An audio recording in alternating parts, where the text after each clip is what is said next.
This is like one of the few that really merits a clap because this music is dope. Hello everyone, my name is Bangin, and today we're going to be playing Asagao Academy Normal Boots Club. This is a different one, and I'm kind of excited to play it, because it's an otome one, I think that's the right term, right? Where you play, where the protagonist is a female, and you go after male characters. I've tried playing these before, I never finished them, not because they were otome, because the story was just like, meh.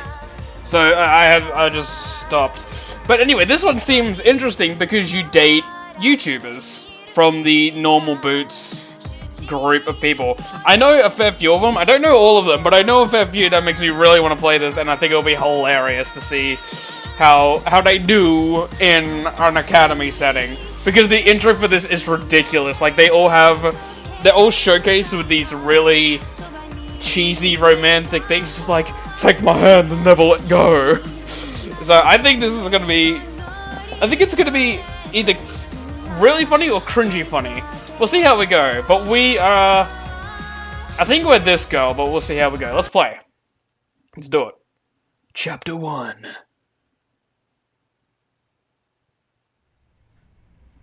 Oh, we're on a train! See, the art style already is impressive. Like, it looks nice. The train made its way along the gentle curve of the coast of Japan, whisking me farther and farther away from home. Across from me sat a boy, face half buried in a newspaper. Oh my god, is that one of the boys that we could touch butts with? He was deeply entranced in whatever article he was reading and hadn't spoken a single word to me, even when I asked if I could join him in the last compartment with any available space. Wow, what a dick. We're definitely not going to touch his part. He shrugged, nodded, and adjusted his newspaper without ever making eye contact. It had been almost an hour, in fact, and he hadn't once looked at me.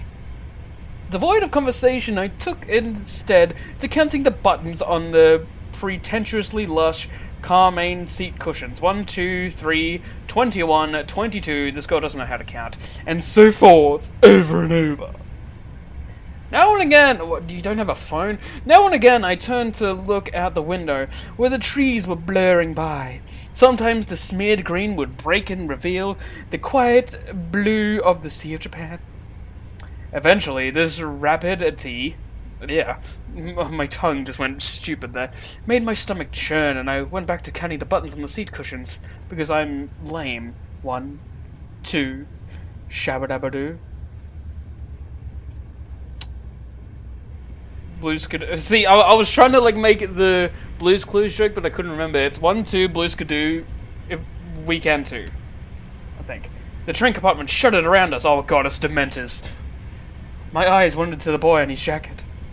It wasn't the school-issued blue that I and the other students on the train were wearing. Instead, it was green varsity. It was a green varsity-like jacket with an embroidered patch poorly sewn on the front. Oh my god, is that one of the boys? Oh, shit! Oh, I know who this is, but we're gonna wait for the reveal. So you're a first year, then? Look, I'm not going for accurate, because these people actually have voices that people recognize, but I'm not going for that kind of accuracy. He's fucking sparkling! What should his voice be? I think I got it right, because he's person is being a bit of a douche. So you're a first year then? He folded his newspaper neatly, set it in his lap, and looked at me with a half-interested gaze. Did you just catch me staring at his beautiful pod? Now that the paper was gone, I saw his face. He watched me through heavy-lidded eyes. His hair was immaculately groomed, his teeth straight and blindingly bright, showing off his proness. There was something about him, the way the light hit him, that made him look like he was almost sparkling. He's a vampire. Me? Yeah, well, pink-haired girl.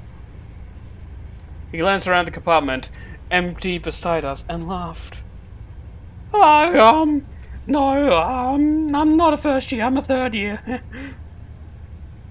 The train began to slow, metal wheels groaning against metal tracks. The sudden shift threatened to rob me of whatever was left in my stomach, but I closed my eyes and took a deep breath, willing myself to keep it together. Is she gonna vomit on this person? What kind of impression would I leave? Puking on... Oh wow, she actually was. Puking on a student before I even arrived at the academy. Not impressed. The boy frowned. I picked at the hem of my cotton skirt because I'm so shy and cool and cute. That's not possible. I've never seen you before.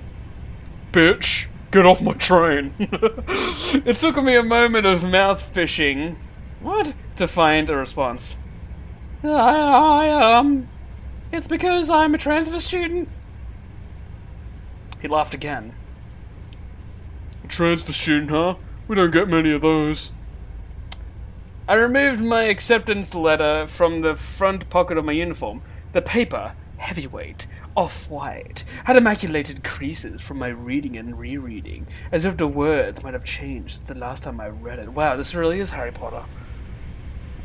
The boy took it, studied it. I like it that he just sounded like, give it here, bitch.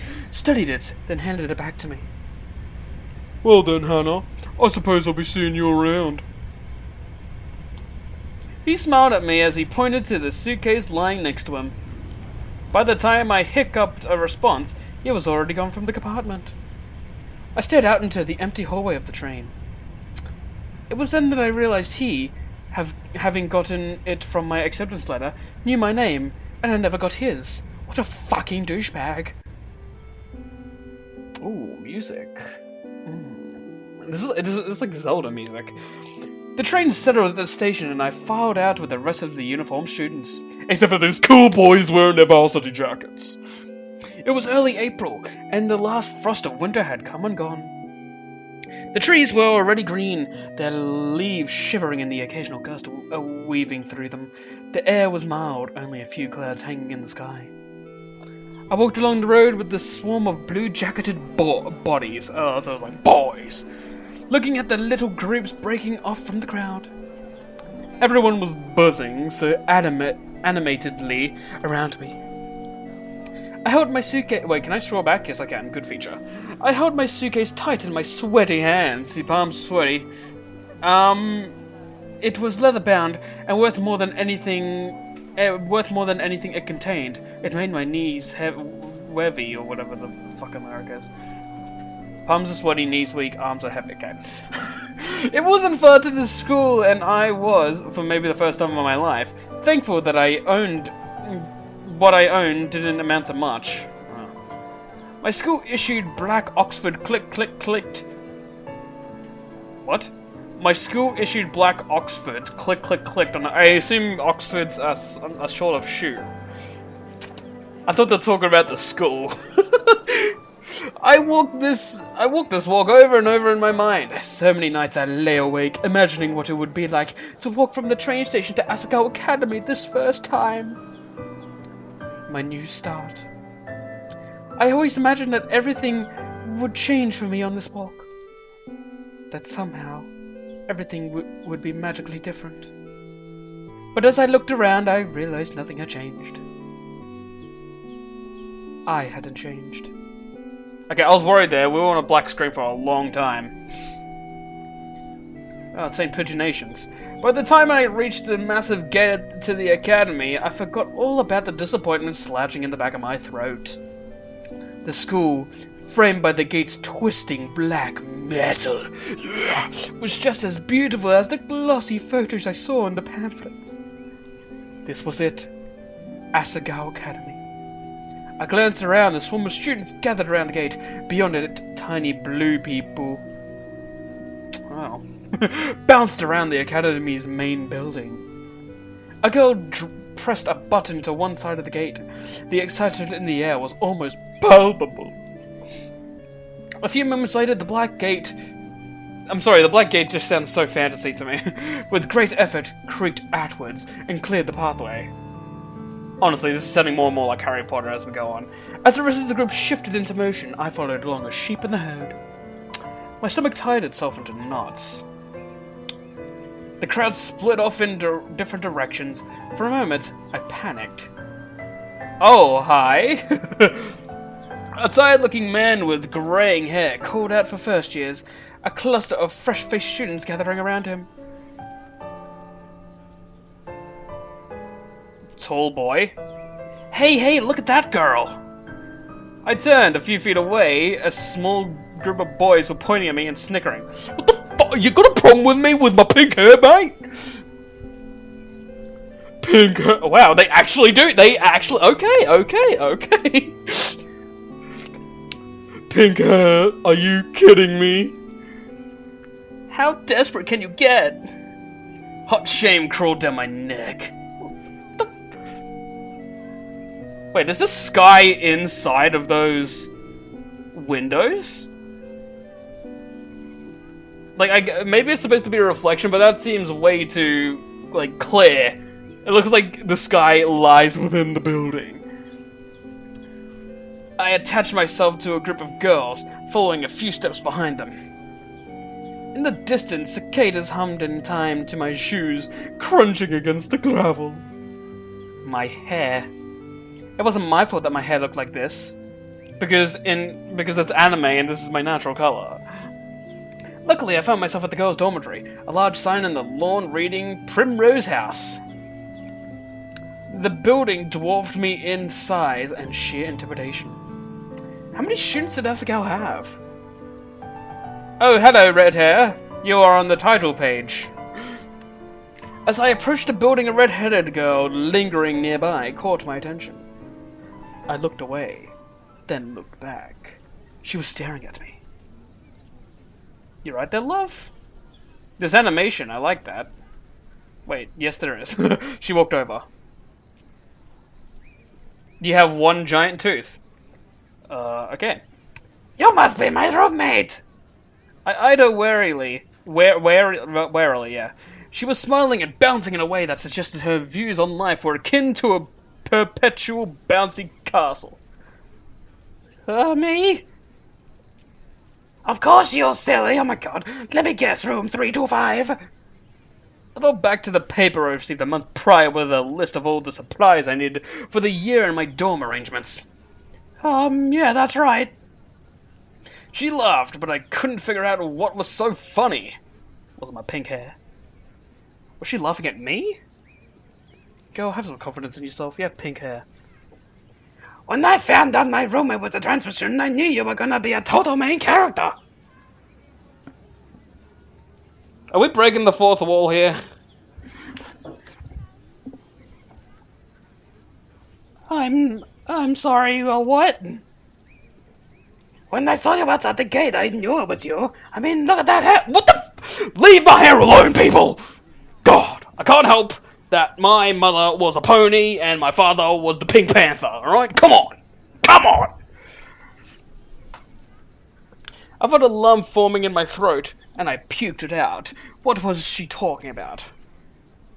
She had to be making fun of me. I hadn't spent more than 5 minutes on campus, and I was already being mocked. My hands began to tremble. Oh, wow, she's already crying. Is there something wrong with my hair?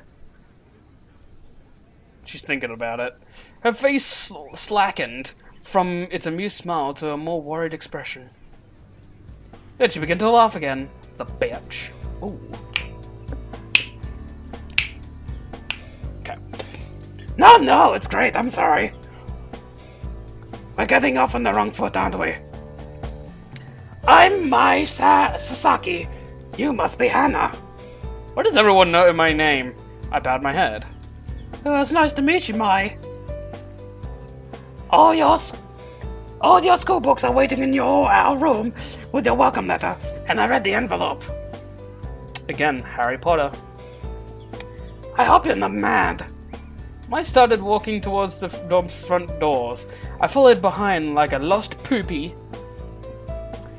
Did you check in at the front desk already? No, I didn't. I didn't know what I was supposed to do. Didn't know I was supposed to. Good.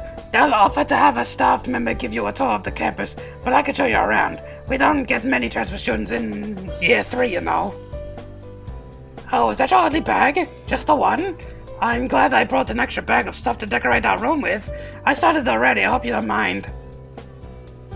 But I did wait to string the lights. I thought we could do it together, you know, because that's what friends do, string lights.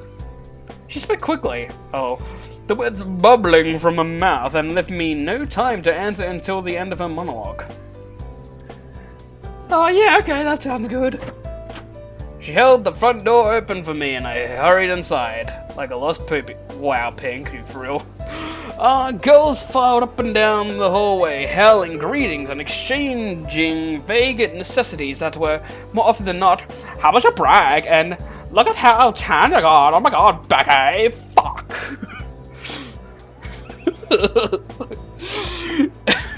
It seemed like everyone knew each other, except me. I followed Mai as she led me through the maze of students and up 2 flights of stairs. Each dorm floor looked the same as the last. Narrow white doors lining both sides of the pale pink walls. Okay, I'm sorry. Thin gold numbers were tacked to the front of each, the numbers rising as we climbed. You're not missing anything with the campus tour, I promise. Mr. Saitomo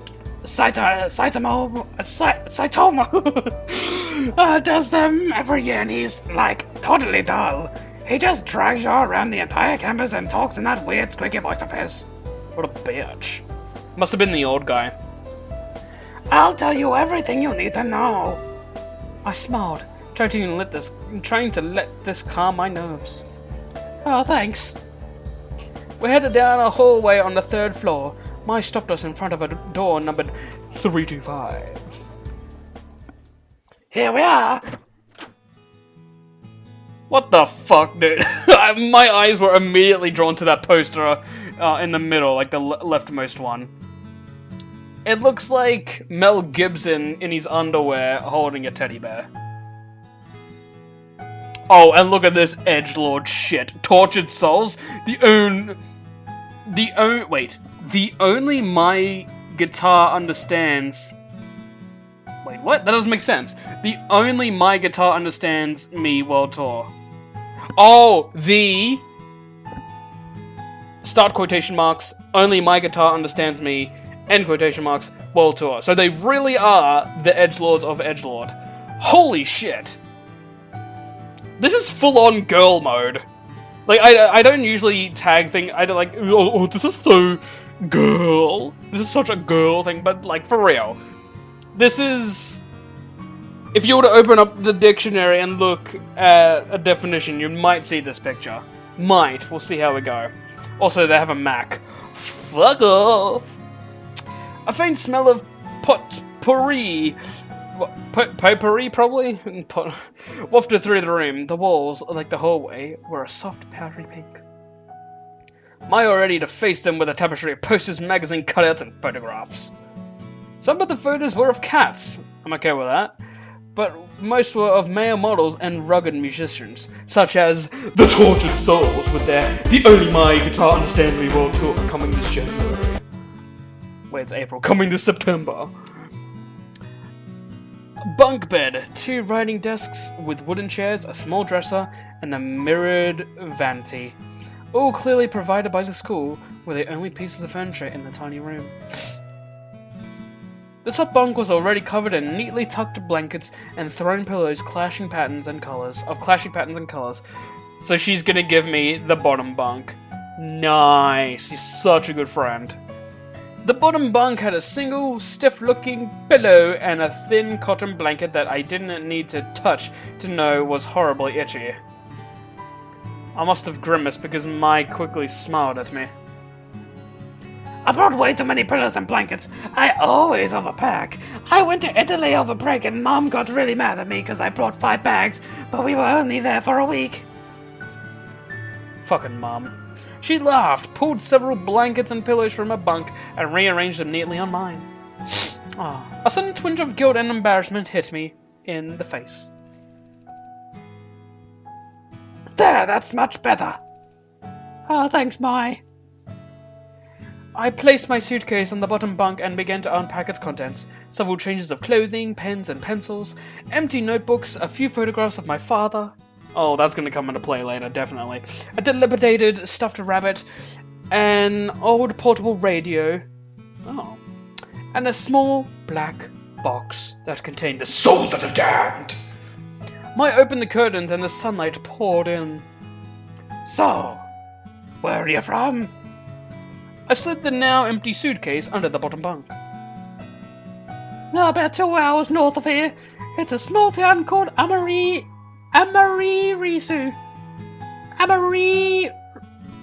Amaririsu, yeah. Amaririsu? Yeah, it's got... shut up. Oh, yeah, you probably haven't heard of it, idiot. I set the stuffed rabbit, Mr. Bunny, as I like to call him, on my bed beside a purple and teal throw pillow. Can we rename the bunny? Is that going to be a feature? I want to name it like... Fuck. Oh, did you go to a different boarding school though? No, I went to a public school down the street from my house. Public school? What was that like? Were the students mean? Did you have a lot of friends? I always went to private schools. My parents work a lot, and my dad goes overseas, so I think they stuck me here for convenience. Oh, hey, what's that? Wow, this girl has some attention issues. I'd removed an ornately patterned origami crane from the black box, and was setting it on the unclaimed writing desk. She looks so proud, like, oh, this? Oh, this? My mother made it for me a long time ago. And held together? Impressive. I set it beside a stack of thick textbooks, which I assumed were provided for me. Wow! Wow, it's so pretty. And I have never seen paper like that before. What, this is a pen? Oh yeah, the lights. Let me get them. Maya went to her own desk, opened the drawer, and pulled out a long tangled string of fairy lights. I thought these would look nice. Here, help me string them up. Oh. She grabbed a container of pushpins, then pulled her wooden desk chair out and over to one wall. I did the same with my own. Together we pinned the lights around the perimeter of the room. How was the train ride over? Did you meet anyone? Like a famous YouTuber or something? No, not really. I was at a kebab with some guy and... Oh, here we go. Here we go, boys. Some guy, huh? Was he cute? Was he totally kawaii? Did he have a giant face? What? Oh, yeah, I guess. I don't know. I wasn't really paying attention. I didn't even get his name. But he was sparkling. I think he was a vampire. I seemed disappointed for a moment, then perked back up. You have to point him out to me if you see him again. Okay. Once we finished stringing the lights, Mai climbed down from her chair and brushed her hands together triumphantly. Done! Okay, now it's time for lunch. The food here is pretty good. There's this ramen place down the street from the campus that's like out of this world. But the school only lets us leave campus on weekends. Wow, bloody tyrants if you ask me. Yeah, ask Mai. Mai walked to the window. To the wall. We could go today because it's Sunday, and it's pretty nice out, but I guess you might want to go to the caf. The caf? Do people say that? The caf? Because it's cafeteria. Cafe is the abbreviated form of cafeteria, so the abbreviated form of the abbreviated form is caf. Kids these days, making things shorter for no reason. Since you just got here, we go. She was suddenly interrupted by her own enthusiastic laughter. That's a weird face you're giving me. Oh my gosh! Maybe Santos totally just tripped outside and fell on my face! I saw it! Holy shit! Get Mom, get the camera!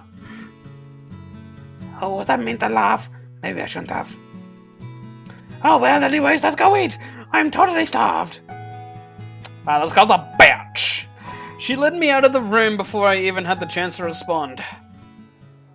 Wow.